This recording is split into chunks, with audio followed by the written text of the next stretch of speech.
Hello guys, আসসালামু আলাইকুম। কেমন আছেন সবাই?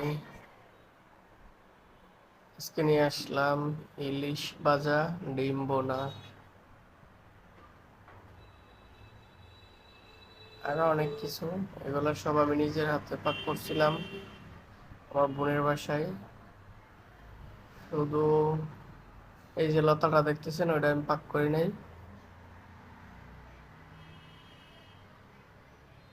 আমার রান্নাটা কিরকম হয়েছে, দেখতে কিরকম লাগতেছে, বা পরিবেশনটা কিরকম হয়েছে, সবগুলা কমেন্টের মাধ্যমে জানাবেন। আপনারা কমেন্ট করলেই তো আমি বুঝবো আমার রান্নাটা ভালো না খারাপ, দেখতে কিরকম, পরিবেশনটা কিরকম। সবাই জানাবেন একটু কষ্ট করে, হ্যাঁ। এই লিস্টটা আমার কাছে অনেক ভালো লাগতেছে, আপনাদের